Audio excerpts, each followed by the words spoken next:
بسم الله الرحمن الرحيم وأنزلنا إليك الذكر لتبين للناس ما نزل إليهم ولعلهم يتفكرون.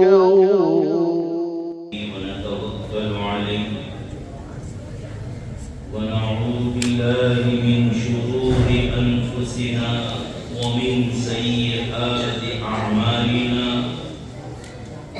من يهده الله فلا مضل له ومن يضلله فلا هادي له، ونشهد أن لا إله إلا الله وحده لا شريك له، ونشهد أن سيدنا ونبينا ومولانا محمدا عبده ورسوله صلى الله تعالى عليه وعلى آله وأصحابه وأزواجه وأتباعه وبارك وسلم تسليما كثيرا. أما بعد، فأعوذ بالله من الشيطان الرجيم. بسم الله الرحمن الرحيم. إن هذا القرآن يهدي للتي هي أقوم ويبشر المؤمنين الذين يعملون الصالحات أن لهم أجرا كبيرا. وقال تعالى: لا يأتيه الباطل من بين يديه ولا من خلفه تنزيل من حكيم حميد. وقال تعالى: ولقد يسرنا القرآن للذكر فهل من مدكر. وقال تعالى: إنا نحن نزلنا الذكر وإنا له لحافظون. صدق الله العظيم. وقال النبي صلى الله عليه وسلم: إن الذي ليس شيء في جوفه من القرآن كالبيت الخريب، أو كما قال النبي صلى الله عليه وسلم. صدق رسوله النبي الأمي الكريم، ونحن على ذلك من الشاهدين والشاكرين، والحمد لله رب العالمين. حضرات علماء کرام، بزرگان محترم اور عزیز طلباء، دعا فرمائیے کہ حق تعالی شانہ اپنے فضل و کرم سے کچھ میرے اور آپ کے کام کی باتیں کہلوا دے. کہیں سنی باتوں پر اللہ رب العزت مجھے بھی اور آپ تمام کو بھی عمل کی توفیق نصیب فرمائے. بہت ہی بابرکت مجلس، اس سے زیادہ عظمت والی بابرکت پرخلوص مجلس نہیں ہو سکتی. یہ وہ مجلس ہے کہ جہاں سے آج کوئی بھی خالی ہاتھ نہیں جائے. تکمیل حفظ پر، تکمیل قرآن پر جو بھی دعائیں کی جاتی ہے، حدیث شریف سے ثابت ہے کہ وہ دعا قبول ہوتی ہے. بقول حضرت سفیان ثوری رحمۃ اللہ علیہ کہ جب کوئی قرآن کریم کا حافظ قرآن کے ختم پر دعا کرتا ہے تو اس کی دعا پر 4000 فرشتے آمین کہتے ہیں. کتنی بابرکت مجلس ہے. اللہ رب العزت کی یہاں اس مجلس کا بہت بڑا مقام ہے. میں اپنے آپ کو بہت ہی سعادت مند سمجھ رہا ہوں کہ مجھے یہاں پر حاضری کا موقع ملا. مجھے شکریہ ادا کرنا ہے مفتی یوسف صاحب اور ان کے اساتذہ کا کہ آپ لوگوں نے مجھے اس قابل سمجھا کہ آپ کی اس بابرکت مجلس میں مجھے شریک فرمایا. اللہ تعالیٰ آپ لوگوں کو جزائے خیر عطا فرمائے. میرے بھائی، میں دیکھ رہا ہوں ان 10 میں پہلے تو یہ کہ 10 بڑا بابرکت عدد ہے. تلک عشرۃ کاملہ، کامل مکمل جماعت ہے 10 کی. انشاءاللہ یہ 10 پورے مانگرول والوں کی نجات اور مغفرت کے لیے بس. ویسے بھی قرآن کریم اس میں سب بھی ہے اور یہ سب کے لیے بس بھی ہے. پہلی با اور آخری سین بتلا دیا کہ قرآن بس اور کافی ہے، اس کے علاوہ کسی کی ہمیں کوئی ضرورت نہیں. اور الٹا پڑھ لو تو سب یعنی قرآن کریم میں سب ہے. جتنے مسائل ہوں دنیا کے یا آخرت کے، کسی بھی لائن کے وہ کسی اعتبار سے بھی کوئی سوال ایسا نہیں ہے کہ جس کا جواب قرآن کریم میں نہ ہو. بس دیکھنے والے چاہیے، تلاش کرنے والے چاہیے، نظر رکھنے والے چاہیے. سب کچھ قرآن کریم میں مل جائے گا. مجھے یاد آ گیا اسی کو کہ کوئی واقعہ حضرت مولانا فاروق صاحب میرٹھی رحمۃ اللہ علیہ، خلیفہ اجل حضرت مفتی محمود الحسن صاحب گنگوہی رحمۃ اللہ علیہ، جن کا انتقال حج کے موقع پر مکہ مکرمہ میں مینا میں ہو گیا تھا. حضرت نے ایک واقعہ نقل کیا تھا کہ ایک مرتبہ ایک مصری ایجپشین ڈاکٹر، وہ ہمیشہ اپنے ڈیوٹی کے دوران ہاسپٹل میں یہ کہا کرتے تھے کہ قرآن کریم کے پاس ہر سوال کا جواب. اس ہاسپٹل میں ایک واقعہ یہ ہو گیا کہ 2 خاتون کی ڈیلیوری ہوئی، بچوں کی پیدائش ہوئی. بڑے ڈاکٹر حاضر نہیں تھے جو انگریز تھے. کہا کہ چیٹ لگانا بھول گئے کہ یہ کون سے پیشنٹ کا لڑکا ہے اور کس کی لڑکی ہے. لڑکا اور لڑکی 2 کی ولادت تھی، بھول گئے چیٹ لگانا کہ کس کا لڑکا ہے کس کی لڑکی. اب جب بچے دینے کی بات آئی تو دونوں خاتون لڑ رہی ہیں اور یہ کہہ رہی ہیں کہ لڑکا میرا ہے. جیسے دنیا میں ہے جہل کہ لڑکیوں کو پسند نہیں کرتے، لڑکوں کو پسند کرتے ہیں. ہمارے صورت والے تو بڑے عجیب ہے، لڑکے کی پیدائش پر وہ مٹھائی میں پینڈا آتا ہے وہ تقسیم کرتے ہیں، اور لڑکی کی پیدائش پر جلیبی تقسیم کرتے ہیں. یعنی لڑکے کا مقام بڑا اونچا بتلاتے ہیں. لیکن ان علماء سے پوچھئے قرآن اور حدیث میں جو فضیلت لڑکی کی تربیت اور لڑکی کی ولادت پر ہے وہ لڑکوں کی بھی.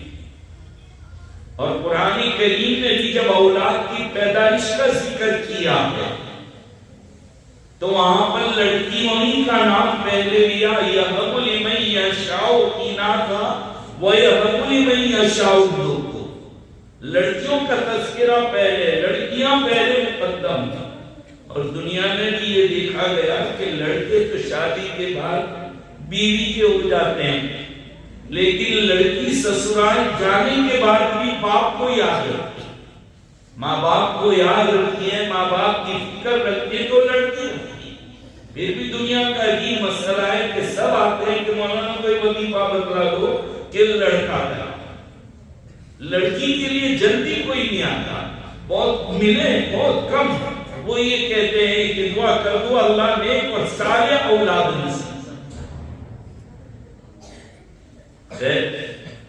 تو وہاں پر بھی یہ جھگڑا ہوا، دونوں عورتیں خاتون، لڑکا مانگ رہی ہے، لڑکی قبول کرنے کے لیے تیار نہیں۔ دوسرے دن جب وہ یورپین ڈاکٹر امریکہ کے ہاسپٹل میں حاضر رہے اور جھگڑا دیکھا تو فوراً انہوں نے اس مسلم ڈاکٹر جو مصری ایجپشین تھے ان کو بلایا، کہا کہ تم تو بہت کہتے ہو کہ ہر سوال کا جواب قرآن کریم کے پاس ہے، اس سوال کا جواب نہیں، یہ جھگڑا نپٹائیے، لڑکا کس کا ہے، لڑکی کس کی ہے، تمہارا قرآن کیا کہتا ہے؟ مصری ڈاکٹر بہت پریشان ہوئے کہ قرآن کریم نے اولاد تقسیم کرنے کا ٹھیکہ تو نہیں لے رکھا ہے، اب کیسے لے چکے لوگ نے کیسے سوال کرتے ہیں؟ لیکن وہ مایوس نہیں، کہتے ہیں کہ انہوں نے کہا کہ مجھے ہفتہ 10 دن کی مہلت دو، میں یہ جھگڑا نپٹاتا ہوں۔ انہوں نے جامعہ ازہر قاہرہ کا سفر کیا، علماء تفسیر، اساتذہ تفسیر سے ملاقاتیں کی کہ ایسے معاملے میں کوئی قرآن کی آیت ہو جو رہنمائی کرتی ہو تو وہ ہمیں بتلائیں۔ اساتذہ نے کہا اس قسم کی تو بظاہر کوئی آیت نظر نہیں آتی کہ جو ہم آپ کو بتلائیں۔ ایک استاد نے کہا کہ وہ آیت پاک جو بہت مشہور ہے وَلِلذَّكَرِ مِثْلُ حَظِّ الْأُنثَيَيْنِ، کہ لڑکے کو ورثے میں دگنا ہے لڑکی کی بنسبت، آپ اس آیت پر کچھ غور کرو۔ وہ مصری ڈاکٹر اچھل پڑے مارے، کہا میرا کام بن گیا۔ فوراً وہ لوٹے ہاسپٹل میں امریکہ اور کہا کہ تمہارے سوال کا حل ہو گیا ہے، جواب مل گیا، بس لیبورٹری رپورٹ آنے دو۔ کہا کہ دونوں خاتون کا دودھ لیبورٹری ٹیسٹ کیا جائے۔ جب لیبورٹری ٹیسٹ آیا تو حیرت کی انتہا نہ رہی، انہوں نے رپورٹ سامنے رکھ کر کہا کہ بھئی اس خاتون کو لڑکا دے دیا جائے، لڑکے کی ماں یہ ہے اور لڑکی کی ماں یہ خاتون۔ امریکہ کے ڈاکٹر نے کہا میں ایسے تھوڑے مان لوں گا، کیا فیصلہ ہے؟ کہ ذرا دیکھیے ایک خاتون کے دودھ میں پروٹین، مقویات، طاقت کے اجزاء، وٹامنز، یہ سب ڈبل ہے، اور ایک خاتون کے دودھ میں بالکل اس کا آدھا۔ اور قرآن کریم کہتا ہے وَلِلذَّكَرِ مِثْلُ حَظِّ الْأُنثَيَيْنِ، کہ لڑکے کو دگنا ملے گا، لڑکی کو اس کا سنگل ملے گا۔ اسی سے دلیل مل رہی ہے کہ لڑکا جو ہے اللہ تعالیٰ نے اس کے پارٹس آف باڈی بھی مضبوط رکھے ہیں اور لڑکی کے اس کے مقابلے میں کمزور ہے۔ لڑکے کو جو دودھ جاتا ہے ماں کے سینے سے اس میں ڈبل ساری چیزیں ہوتی ہیں، اور لڑکی جو دودھ پیتی ہے اس میں ساری چیزیں سنگل ہوتی ہیں، کیونکہ لڑکی کی طاقت جو ہے وہ ڈبل ہے۔ ویسے نہیں مانیں گے، ہماری ہاسپٹل میں بھی جتنی بھی ڈیلیوری والی خاتون تھے جن کو لڑکے اور لڑکیاں بھی ہیں، سب کا دودھ لیبورٹری ٹیسٹ کیا جائے، پھر اس کے بعد فیصلہ۔ جب انہوں نے یہ کیا، سب کا دودھ ٹیسٹ کیا گیا تو سب کا معاملہ یہ بھی آیا کہ جتنے لڑکے والیاں تھیں سب کے وہاں پر وہ ڈبل آ رہے تھے اور یہاں سب کا سنگل آ رہا ہے۔ ڈاکٹر نے کہا لڑکے والے کو لڑکا، لڑکی والے کو لڑکا، یہ لڑکی والی کو لڑکا، لڑکی بعد میں دی جائے گی، پہلے مجھے کلمہ پڑھوا دیجیے، میں قرآن میں ایمان لانا چاہتا ہوں۔ یہ اللہ کا نظام کیسا ہے؟ یعنی میری حیرت کی انتہائی کہ یہ سوال کا جواب بھی قرآن دیتا ہے۔ بس نظر کرنے والے چاہیے، کوئی سوال ایسا نہیں ہے کہ جس کا جواب قرآن کریم میں نہ ہو۔ جب امام شافعی علیہ الرحمہ نے بھی یہ فرمایا تھا کہ ہر جواب قرآن سے ملتا۔ سوال کرنے والوں نے سوال کیے، جواب حدیث سے دے رہے۔ کہ آپ نے تو کہا قرآن سے جواب دیں گے، اور یہ تو حدیث شریف میں کہا، قرآن یہ نہیں کہتا ما آتاکم الرسول فخذوا وما نهاکم عنہ فانتہوا، قرآن جو دے دے حکم کر دے اسے لے لو، جس چیز سے نبی روک دے اس سے بھاگ آ جاؤ۔ قرآن نے کہا کہ رسول جو دے دے وہ لے لو، رسول جس سے روک دے اس سے بھاگ آ جاؤ۔ بس قرآن رسول کا کیا ہوا حکم، رسول کا روکا ہوا، یہ قرآن ہی کے مترادف ہے۔ اور خود حدیث میں آقا نے ارشاد بھی فرمایا، بہرحال کوئی دنیا کا سوال ایسا نہیں ہے اس سطح زمین پر کہ جس کا جواب قرآن کریم میں نہ ملتا، بلکہ کسی ایک ڈاکٹر نے موتیے کے آپریشن کے لیے جو ڈراپس تیار کیے ہیں دنیا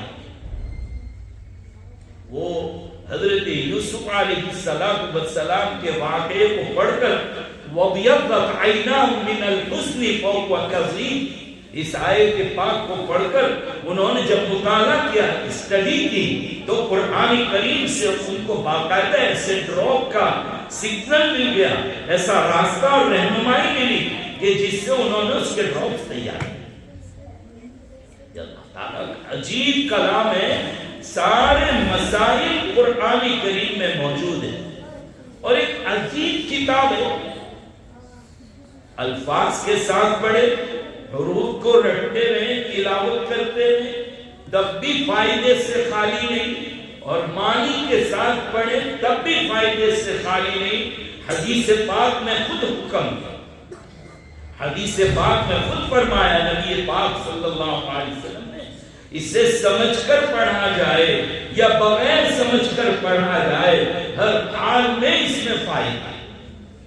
کچھ لوگ ایسے پاگل دنیا میں جو یہ کہتے ہیں کہ طوطے کی طرح رٹنے سے کیا فائدہ ہے، حدیث کی دعائیاں ضرور دیتے ہیں لیکن حدیث سے کون سو دور ہوتے ہیں، بیوقوف عقل سے پیدل ہوتے ہیں وہ لوگ کہ جو قرآن کریم کو رٹ کر یاد کرنا اس کو بے فائدہ کام لگتا ہے۔ ہم ان سے پوچھتے ہیں کہ ذرا حدیث شریف میں ذرا وہ حدیث تلاش کیجئے جس میں قرآن کریم کی تلاوت کے فضائل بیان کیے تھے، جہاں فرمایا کہ ہر حرف پر 10 نیکیاں۔ میں یہ نہیں کہتا کہ الف لام میم ایک حرف ہے، بل الف حرف، لام حرف، میم حرف۔ میں یہ نہیں کہتا کہ الف لام میم ایک حرف ہے، بلکہ الف لام میم یہ الگ الگ ہے، یعنی ہر حرف پر 10 نیکیاں، اتنا پڑھنے پر 30 نیکیاں ہیں، یہ بتلایا، یہ موجود ہے، آج تک ہم سنتے آئے ہیں۔ اللہ کے نبی صلی اللہ تعالیٰ علیہ وسلم کے سامنے پورا قرآن کریم کا فضیلت کو بیان کرنے کے لیے آپ اس میں رحمان کا لفظ لیتے، رحیم کا لفظ لیتے، چلیے وہ چھوڑ دیجئے، ایک بتلاتے کہ ایک ایسا ناپاک یعنی شیطان ابلیس، اس کا نام بھی قرآن کے صفحات میں رکھ کر پڑھو گے تو نیکیوں سے خالی نہیں، وہ لے لیتے، فرعون کا نام لے لیتے، قارون کا نام لیتے، حامان کا نام لیتے، کہ اتنے گرے ہوئے لوگ، اتنے گندے لوگ، ایسے کافر، قرآن میں ان کا بھی ذکر آیا، اگر وہ بھی پڑھ لو گے تو ایک ایک حرف پر 10 نہیں کیا، قرآن کے صفحات میں رکھ کر پڑھو۔ لیکن آقا نے وہ سب کو چھوڑ دیا، ایک وہ حرف اٹھایا جس کے سامنے تفسیر پڑھانے والے علماء، ترجمہ کرنے والے علماء جب بولتے ہیں تو کہتے ہیں اللہ عالم بمرادہ، اللہ اس کی مراد کو جانتا ہے، ترجمہ کرنے والا کوئی نہ پیدا ہوا ہے نہ قیامت تک ہوگا، جتنوں نے بیان کیا ہے وہ اپنا ان کا ایک اندازہ ہے، حتمی اور پکی بات نہیں، وہ ہے نہیں، یعنی الف لام میم حروف مقطعات جن کو کہتے ہیں، یاسین قاف صاد نون الف لام میم۔ اللہ کے رسول صلی اللہ تعالی علیہ وسلم نے جس جملے کا انتخاب فرمایا وہ بالکل بے معنی، اس کا ترجمہ ہی نہیں، اسی سے اشارہ کیا کہ قرآن کریم کے معنی کو سمجھ کر پڑھو یا بغیر سمجھے پڑھو، قرآن فائدہ دیا۔ اور وہ روایت جس کو بارہا سنتے رہے، یا حافظ قرآن کا مقام کیا ہوگا، اس کو بیان کرتے وقت مولانا کہتے ہیں کہ اسے کہا جائے گا قیامت کے دن اقرأ وارتقی ورتل کما ترتل فی الدنیا، یہ کہا جائے گا کہ پڑھتا جا، جنت کے منازل اور درجے طے کرتا جا، آخری آیت پر جو تیرا درجہ ہوگا وہی تیرا مقام۔ وہاں پر بھی اقرا پڑھنے کے لیے کہا گیا ہے، ترجمہ تفسیر اور ترجمے کا تذکرہ نہیں۔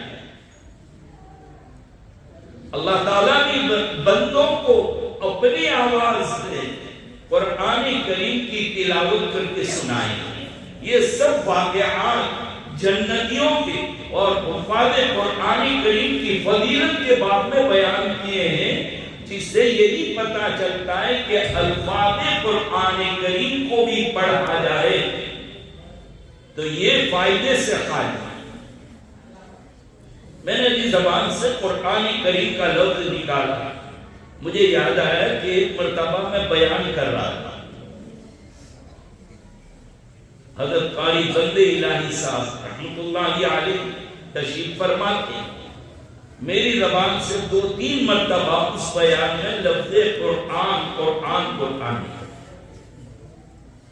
حضرت قاری صاحب رحمۃ اللہ علیہ فوراً بلایا، کامل صاحب تقریر بہت اچھی، کام کی باتیں کہہ دیا، لیکن ایک شکایت ہے کہ یہ قرآن کریم کی بے ادبی ہے، یہ ادب کے خلاف ہے کہ آپ سے لفظ قرآن بولو، قرآن مجید، قرآن حکیم، قرآن کریم بولا۔ یہ بہت ادب کی کتاب ہے قرآن کریم۔ قرآن کریم کا ادب کرنے کا حکم خود اللہ تعالیٰ نے اور اس کے نبی پاک صلی اللہ تعالیٰ علیہ وسلم نے دیا ہے، بلکہ حدیث شریف میں حفاظ قرآن کریم، یہ جو حافظ ہے، ان کا ادب، ان کا احترام کرنے کا بھی حکم دیا۔ یہاں تک کہہ دیا گیا کہ ان کی تعظیم کرنا قرآن کریم کی تعظیم کرنا ہے، اور قرآن کی تعظیم کرنا اللہ کی تعظیم۔ گویا آپ ان کی تعظیم کرو گے، اللہ رب العزت کی تعظیم ہوگی، کیونکہ یہ قرآن کریم اللہ تعالیٰ کا کلام۔ میرے بھائیوں، پچھلی آسمانی جتنی بھی کتابیں نازل ہوئی، جیسے تورات حضرت موسیٰ علیہ السلام پر نازل ہوئی، اس کے حافظ صرف حضرت موسیٰ، حضرت ہارون اور حضرت یوشع تھے، باقی پوری قوم اسے اندر دیکھ کر پڑی۔ اور یہ بھی قرآن کریم کا معجزہ، ہر دور میں جس دن سے نازل ہوا اس دن سے لے کر کے آج تک اپنی اصلی زبان میں اگر کوئی کلام پڑھا جاتا ہے، کوئی آسمانی کتاب پڑھی جاتی ہے، تو صرف قرآن کریم۔ باقی جن لوگوں نے بھی اپنی آسمانی کتابوں کو پڑھا، اپنی مقامی زبان میں اس کو ڈھالا، اصلی زبان میں تو نہیں، اور اگر ان کے پاس اپنی کتاب موجود بھی ہے تو ہر نسخے کے اندر فرق آتا ہے۔ کہا کہ یورپ والوں نے ایک مرتبہ نسخے جمع کیے قرآن کریم کی، ان کی کتاب کی، تورات میں، بائبل وغیرہ، لیکن ان کے پاس جتنے نسخے جمع ہوئے اس پر جب ریسرچ کیا گیا صرف یورپ کے علاقے میں، تو کہا کہ 2 لاکھ اختلافات ملے، 2 لاکھ اختلاف ملے ہیں صرف یورپ کے نسخے، جس میں وہ لوگ جس کو پڑھ رہے تھے۔ آخرکار قرآن کریم سے ان کو دشمناوٹ اور حسد اور جلن تو تھا ہی، قرآن کریم کو نیچا دکھانے کے لیے، قرآن کریم کے تقریباً 30 یا 40 ہزار نسخے جمع کیے، اور 1-2 صدی نہیں، 3 صدیوں تک ان کی 3 نسلوں نے محنت کی قرآن کریم کے اندر کوئی اختلاف نکالنے کی، خوب تلاش، آخرکار لکھنے پر مجبور ہوئے کہ عجیب کتاب ہے کہ اس میں کاتب پرنٹ وغیرہ کی غلطی تو ہے، لیکن الفاظ قرآن کے پڑھنے میں روایت کا کوئی اختلاف نہیں، بالکل صاف ستھری پاکیزہ کتاب اگر کوئی اس زمین پر تو وہ یہ قرآن کریم ہے۔ اللہ تعالیٰ نے خود اس کی حفاظت کی ذمہ داری کا وعدہ لیا، کیوں؟ الفاظ بھی اللہ کے، معانی بھی اللہ کے، خود اللہ رب العزت نے اس کو تکلم فرمایا، یہ اللہ کی صفت ہے، اللہ کی ذات ہمیشہ باقی رہے گی، اللہ کا کلام بھی ہمیشہ باقی رہے گا، کوئی اس قرآن کریم کو مٹا نہیں سکتا۔ جس دن سے نازل ہوا اس دن سے محنتیں شروع ہوئی، آپ دیکھ رہے ہیں کہ کتنی محنت ہو رہی ہے قرآن کریم سے متنفر کرنے کے لیے، قرآن کریم کو مٹانے کے لیے، لیکن کہیں سے مٹا؟ ابھی آپ دیکھ رہے ہیں فلسطین وغیرہ میں کیا حال ہو رہا ہے، اپنے گھر کے ملبے یعنی جو بھنگار ہو چکا ہے اس پر بیٹھ کر بچوں نے اور ماؤں نے قرآن کریم پڑھی۔ رشیا کی ایک تاریخ جہاں پر اللہ کا نام لینے پر جرم اور سزا ہوتی تھی، اندر زمین میں بنکر بنا کر وہ لوگوں نے قرآن کریم کو یاد کیا۔ اللہ تعالیٰ نے یہ جو 10 پیدا کیے، 10 تیار کیے، اللہ قرآن کی حفاظت ان لوگوں سے کروائے گا۔ اور ہر سال رمضان میں ہم دیکھ بھی لیتے ہیں کہ جب حافظ صاحب مصلے پر ہوتے ہیں، وہ بھی بڑا عجیب قصہ، وہ حافظ جو بالکل کل تک پھٹیچر تھا، وہ کہاں ہوگا؟ یہ مخمل کا مصلی، یعنی یہ بہترین قالین کے اوپر بچھایا ہوا۔ لوگ کہتے ہیں کیا ملے گا اس کو؟ یہ ملے گا کہ یہ ہوگا یہاں پر، اور آپ بڑے سے بڑے مالدار ہوں گے، مسجد بھر گئی ہوگی، پیر پوچھنے کی جگہ پر جگہ ملے گی تو کھڑے ہونا پڑے گا، آپ نخرے کر کے باہر جا نہیں سکتے، کھڑے ہو جاؤ، کپڑے گندے ہو تو گندے۔ وہ بچہ جو آپ کے سامنے کل تک میلا پوچھے نہ تھا، ننگا ننگا پھرا کرتا تھا، کھیلتا تھا آپ کے سامنے، گٹر میں ہاتھ ڈال کے بال نکالتا تھا، وہ کھڑا ہوا ہے کتنا بہترین انداز میں اور پڑھ رہا ہے جھک جھک کر اللہ تعالیٰ کا کلام۔ پیچھے یہ 5-6 کھڑے ہوں گے، بالکل گردن جھکا کر، ایسا لگتا ہے کہ ان سے بڑا شریف اور صوفی کوئی، گردن جھکا ہے، یہ شکار کی تلاش میں کھڑے ہوئے۔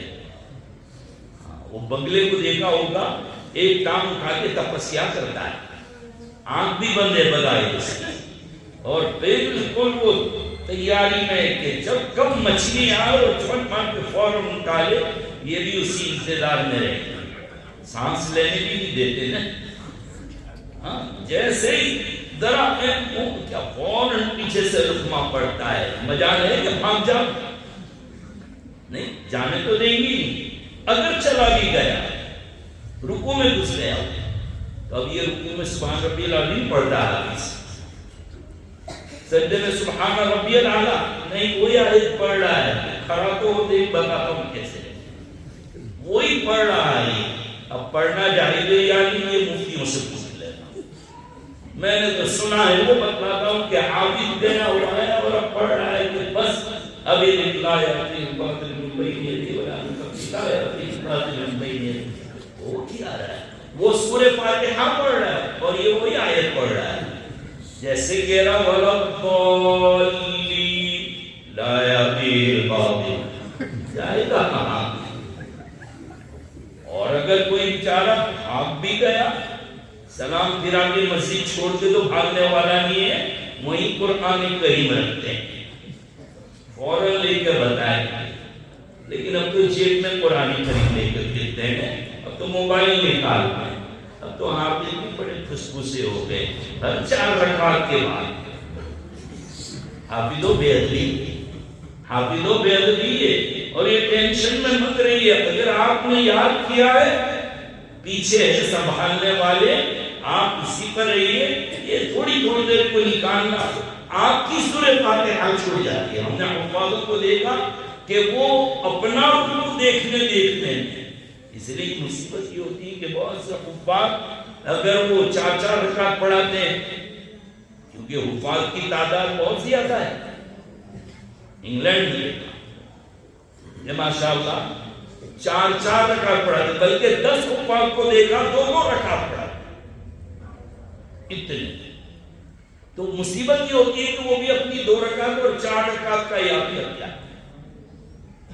ہمارے نانا مفتی عبدالرحیم صاحب لاجپوری نور اللہ مرقدہ سناتے تھے کہ قاری سلیمان واڈا گانی کر کے قاری صاحب کہا کہ ان کے پاس جو حافظ ہوتے تھے، چاہے 10 ہو یا 15، رمضان میں قاری صاحب تراویح کے لیے 10 کو وہیں رکھتے تھے بھیا، اور سب کا ثواب ہمارا خود سنتے تھے رمضان۔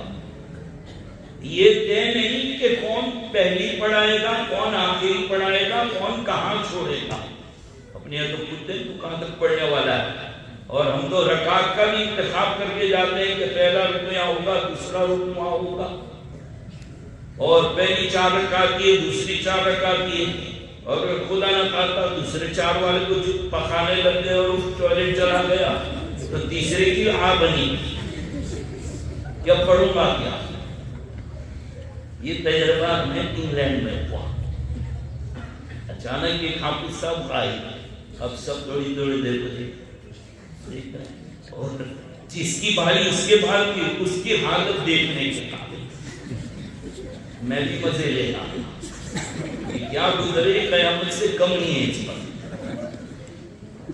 اب 2 کے بعد تیسرے نمبر پر ان کی باری تھی، اور وہ اب تک نہیں آیا، نہ آنا تھا نہ آیا، اب کرے تو کیا کرے؟ اب سب پریشان ادھر ادھر دیکھ رہے ہیں۔ میں نے کہا ٹھیک ہے، پھر تھوڑی دیر کے بعد میں کھڑا ہوں، میں کہا میں چلا جاتا، کہا ہاں، میں نے کہا جی الحمدللہ حفظ کیا ہے، چھک نہیں ماری ہم نے سنایا ہے اور سنایا اور ایسا ہی پڑھا ہے۔ ایسی کئی مرتبہ زندگی میں 3 سے 4 موقع ایسے آ گئے، اچانک مسئلے پر چڑھنا پڑا، چڑھ گئے، الحمدللہ اللہ کا شکر ہے۔ ایک مرتبہ حافظ صاحب جو ساتھی تراویح پڑھا رہے تھے، 14واں پارہ پونا اور 13واں پارہ آخری آدھا، میرے دل میں 13واں آدھا تھا، 14واں پارہ ان کا تھا، پونا پارہ 12 رکعت پڑھانی، این عشاء کو آ کر کہہ رہے دادی کا انتقال ہو گیا۔ میں نے کہا دادی کا انتقال ہوا، تیرا کیوں ہو؟ ہمیں آج میں تراویح نہیں پڑھاؤں گا۔ میں نے کہا اتنا صدمے میں پڑھا، میں نے کہا میں نے بھی تو وہی آدھا دیکھا ہے، کہا میں نہیں پڑھاؤں گا، میں نے پڑھا، اللہ کے بندے پونا پارہ پڑھنا ہے، خیر انہوں نے نہیں پڑھا، اللہ کا شکر ہے، اللہ نے توفیق دی، اسی وقت پوری 20 رکعت پڑھا۔ ایک مرتبہ 23واں پارہ سورۃ نانپورہ میں میری امامت، حضرت مفتی عارف حسن صاحب رحمۃ اللہ علیہ میرے بہنوئی، وہ سورت تشریف لائے، اس وقت احمد آباد تھے اور چھوڑ دیا سورت آئے تھے، پہلا سال کا امامت نے کی، ملک خلیف تیرے پیچھے تراویح پڑھنے آتا ہوں، میں نے کہا تشریف لائیے۔ اب تراویح کی تیاری عشاء کی، ہمارے ساتھ جو حافظ تراویح سنا رہے تھے ایم پی کے تھے، مفتی صاحب کو دیکھ کر کہنے لگے میں تو نہیں پڑھاؤں گا۔ ان کا بھی کیوں نہیں پڑھا؟ مفتی عارف صاحب مفتی صاحب آگے نہیں کہا، بے فکر میں پیچھے کھڑا ہوا ہوں، میں سنبھالوں گا تجھے۔ کہا نہیں مجھے تو بہت ڈر لگ رہا ہے۔ اللہ کے بندے پڑھا، بہت سمجھا، لیکن وہ تو عشاء سے پہلے رفع چکر ہو گیا۔ ہاں اللہ کا کرم ہے، ایک تو سورہ صافات ممتحنوں کی آیت، ممتحنوں کی سورت، ممتحن امتحان لینے آتے تو یہ پوچھتے سورہ شعراء، اور اسی طریقے سے سورہ صافات یوصیکم اللہ، یہ چند ان کے مشہور پیٹرن سوال ہوتے یاد کرتے رکھ لیتے، تو وہ پڑھنی تھی الحمدللہ میرے پیاروں وہ پڑھ. بس اتنا ہے کہ قرآن کریم کو جب آپ پڑھو نظریں گاڑ کر پڑھو، اندر دیکھ کر پڑھو، ادھر ادھر مت دیکھو، اندر دیکھ کر. قرآن کریم پر ہمارے پہلے اکابر اور بڑے بڑے انگلیاں رکھ کر نادرہ پڑھواتے تھے، علم بھی نادرہ. استاد پہلے نادرہ علم کا سبق پڑھا دے، پھر طالب علم اس کو پڑھے. بہت ضروری ہے کہ استاد روزانہ طالب علم کو حفظ کے نادرہ سبق کو پڑھا، اس سے لہجہ اور ادائیگی، اس لیے کہ تجوید کا قانون ہے کہ ادا اور لہجہ یہ سینہ در سینہ، نقل در نقل. طالب علم کو پڑھنا چاہیے اپنے استاد روزانہ، اور طالب علم اندر دیکھ کر. ہمارے طلبہ یاد کیسا کرتے ہیں؟ 1.5 گھنٹہ بیٹھ جاتے ہیں پر یاد نہیں ہوتا. ارے یار تم کو تو تم کون لوگ؟ دیوار میں سر مار کے پانی نکالو، اس میں کی قوم ہے تم، اور تم کو اتنی دیر لگ جا نہیں ہو سکتا. لیکن ہوتا ہے کہ 2 آیت یاد کی، پھر ادھر دیکھتے، 2 آیت کی، پھر اس کی شرارت کی، پھر 2 آیت کی، پھر ادھر دیکھتے. نہیں میرے یاد، شرارت تو خوب کرنی ہے لیکن استاد کے ہاتھ میں پکڑانا ہے. ہاں وہ تو ضرور شرارت تو وہ تو طالب علم نہیں کہہ رہا ہے، اور جو آپ کرتے وہ دنیا میں کوئی کر بھی نہیں سکتا، وہ کوئی کر بھی نہیں سکتا. کیونکہ بھیجا دماغ جتنا آپ کا تیز چلتا ہے دنیا میں کوئی سکر نہیں چلتا. کیونکہ اللہ تعالیٰ کا کلام قرآن کریم آپ یاد کر لے رہے، سینے میں اتر.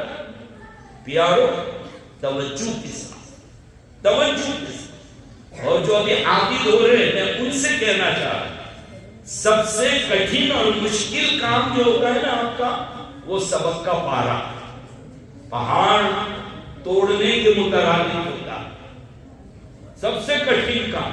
اور اس میں بھی وہ جو آج سبق سنایا کل جس کو ملانا ہے.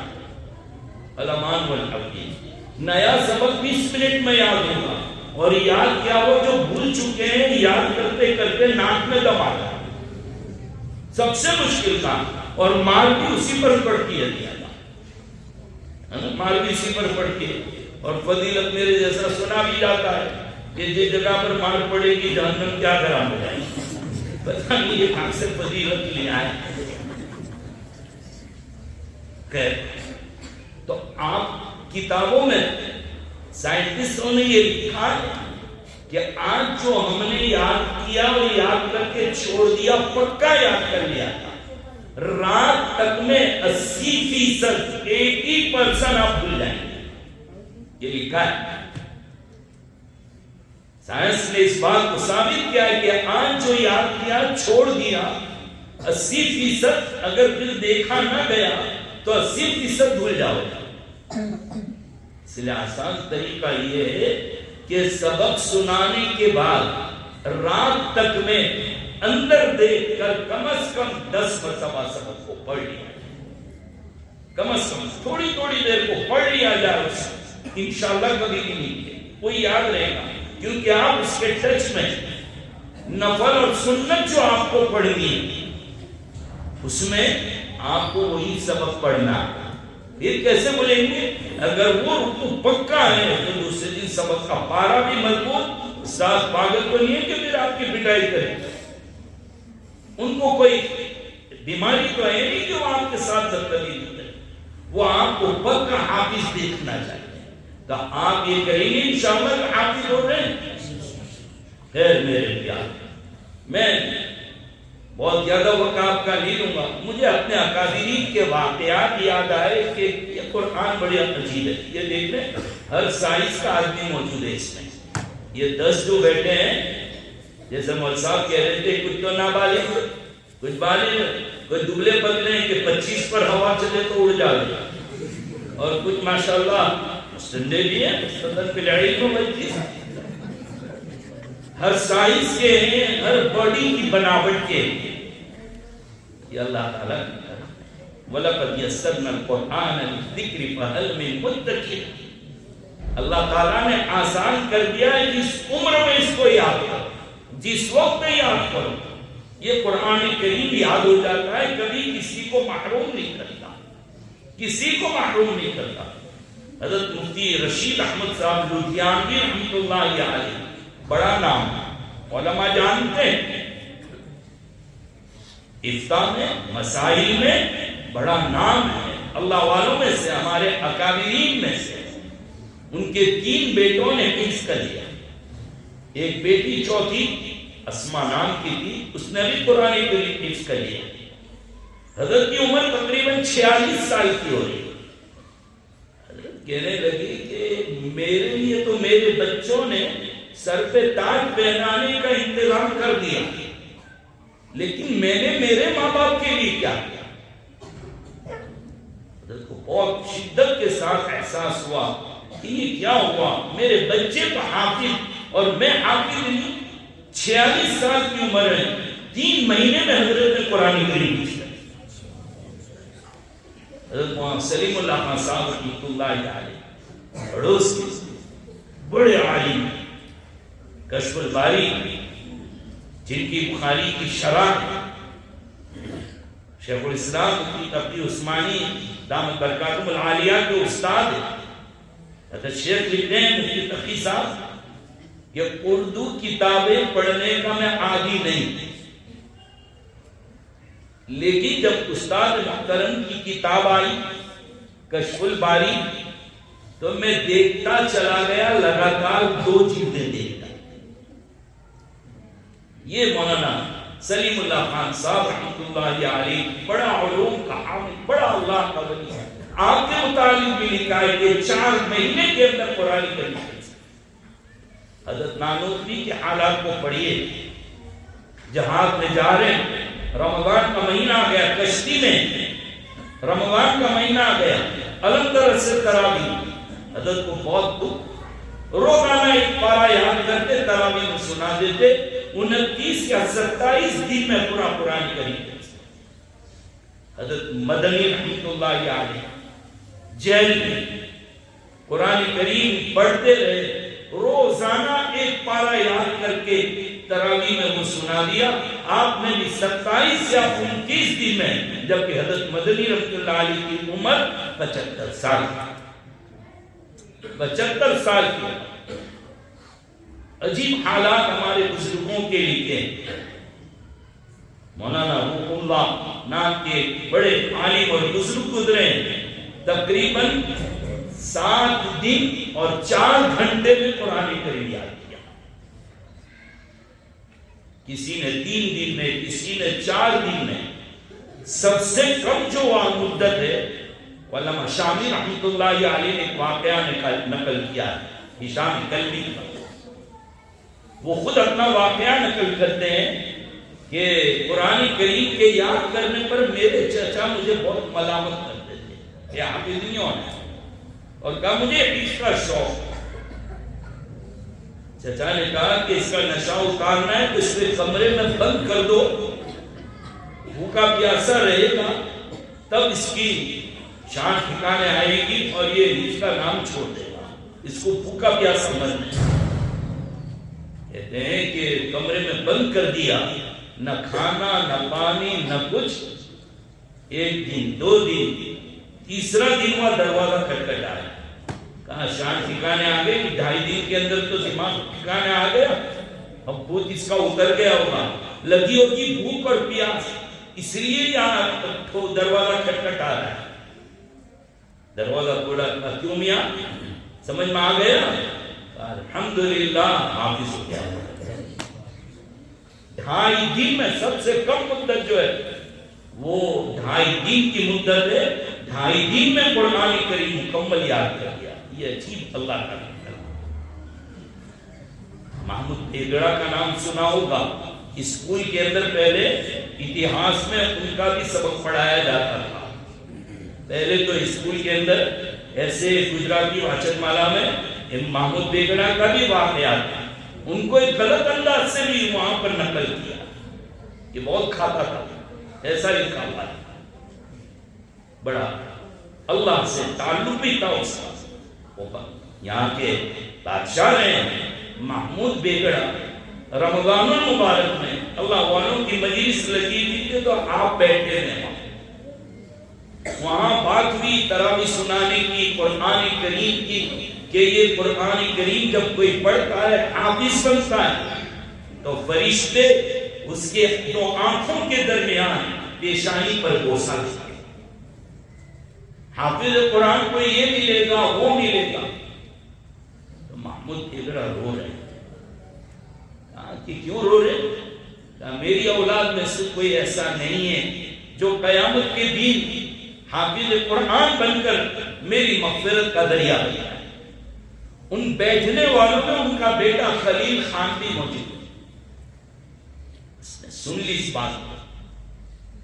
وہ بڑے جاگیردار بڑے عہدیدار وہ بھی گورنر بروڈا کے وہ بروڈا پہنچے رمضان میں اور قرآن کریم یاد کرنا شروع کیا.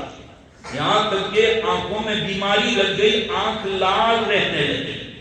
ڈاکٹروں نے کہا کہ بہت دیر تک دیکھ کر پڑھنے سے اور رات کو جاگنے سے ہی ہو رہا ہے ابھی تھوڑے دن آرام کرنا ہوگا.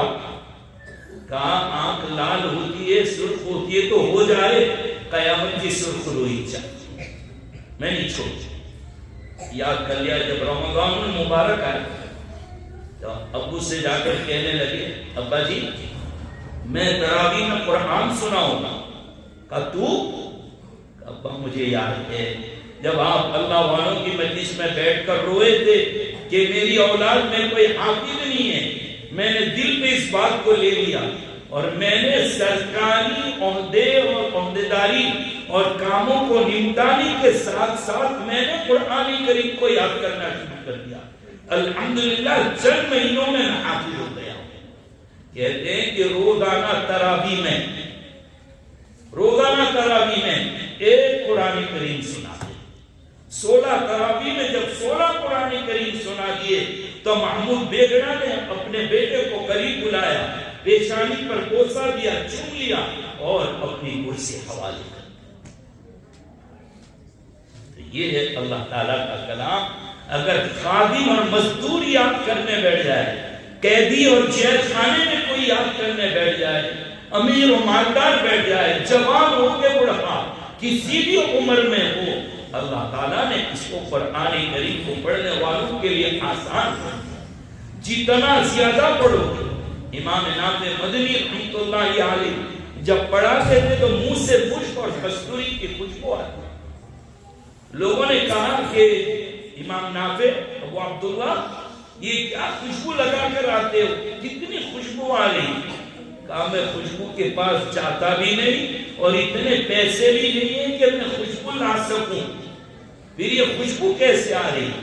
کہا کہ خواب میں زیارت بھی نبی کریم صلی اللہ تعالی علیہ وسلم.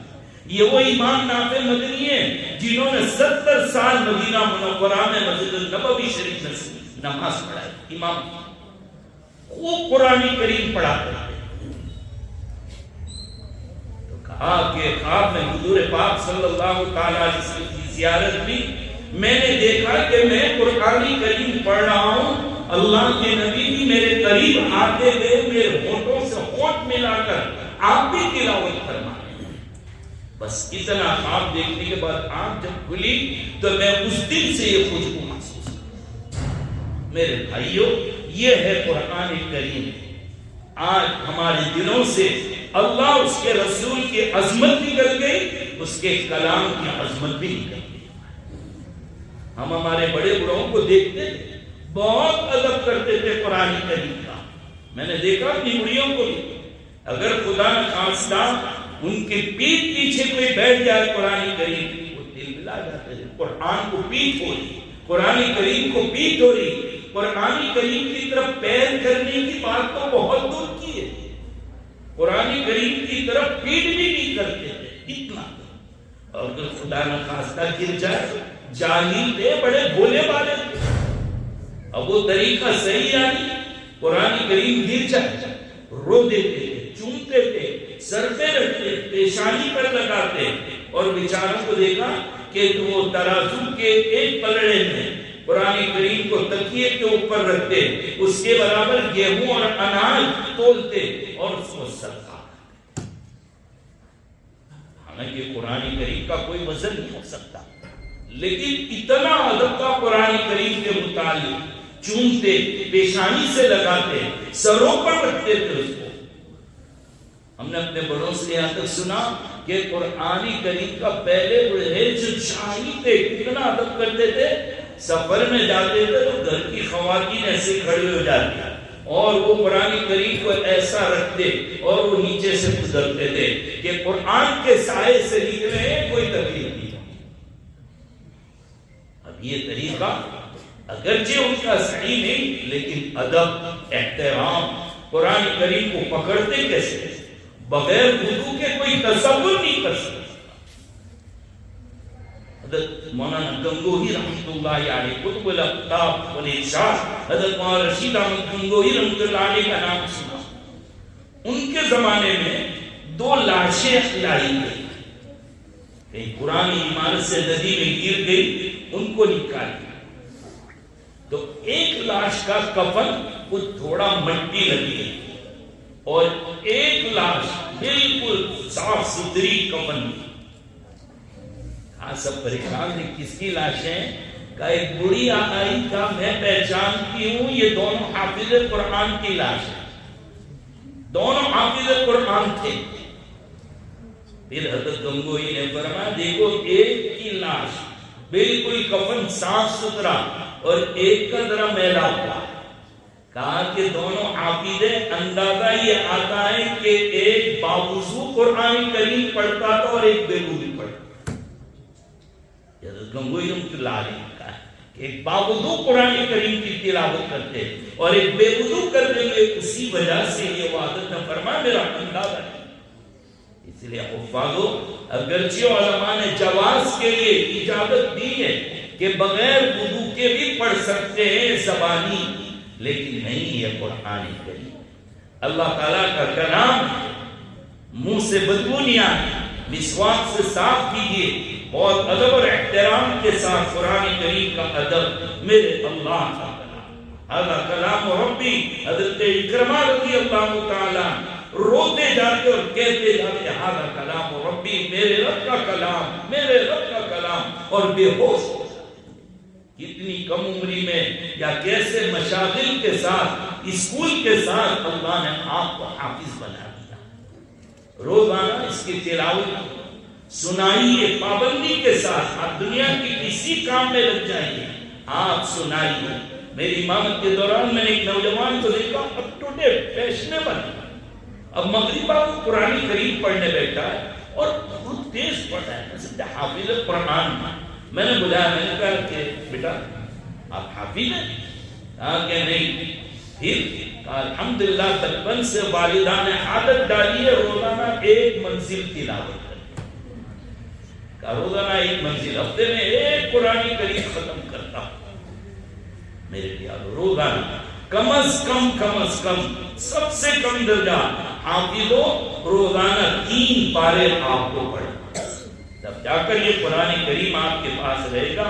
واقعات اور باتیں تو سنانے کی بہت تھی، پھر کبھی دوسرے موقع پر میں آپ کو، آپ کے والدین کو مبارکباد دیتا ہوں۔ آپ کے اساتذہ بہت محسن ہیں آپ کے، کہ جنہوں نے آپ کی منہ کی بدبو کو برداشت کیا، آپ کی غیر حاضریوں کو برداشت کیا اور لگن سے لگے رہے اور آپ کو قرآن کریم یاد کرا دیا۔ اور اساتذہ سے میں درخواست کروں گا، آپ حفظ قرآن کریم پڑھا رہے ہیں، آپ بہت عظیم کام کریں۔ میں نہیں سمجھتا کہ اس سے بڑا کام دنیا میں اور کوئی۔ ایک بادشاہ نے، جن کا بیٹا ان کے ایک استاد کے پاس پڑھ رہا، 10,000 اشرفیاں بادشاہ نے دی، رات کو دیکھنے کے لیے گئے، ہاں میرا بچہ پڑھ رہا ہے، استاد پڑھا رہے ہیں، 10,000 اشرفیاں ہدیے میں دی۔ استاد نے کہا میں نے کون سا بڑا کام کیا ہے کہ آپ اتنا بڑا ہدیہ دیتے ہیں؟ بادشاہ کو بہت ناگواری گزری، بلایا اپنے پاس، کہا تم سے بڑا ناقدرہ کوئی نہیں، کہ میں نے وہ 10,000 اشرفیاں دی تھی، کوئی بڑا کام میں نے نہیں کیا تھا، لیکن آپ نے یہ کہا میرے بچے کو علم دینے کے بعد، قرآن کریم پڑھانے کے بعد، کہ میں نے کون سا بڑا کام کیا کہ اتنا بڑا ہدیہ دیتے ہیں؟ کہا آپ نے اس 10,000 اشرفیوں سے زیادہ بڑا کام تو آپ نے کیا، لیکن آپ کے دل میں خود اپنی قدر نہیں ہے، دنیا کہاں سے قدر کرے؟ اللہ تعالیٰ مبارک فرمائے آپ کے لیے، پوری بستی کے لیے، پورے عالم کے لیے آپ کو ذریعے رحمت بنائے، نجات کا ذریعہ بنائے۔ اللہ تعالیٰ ہم تمام کو اس مجلس میں بیٹھنے کی برکت سے معاف فرما دے۔ وآخر دعوانا الحمدللہ۔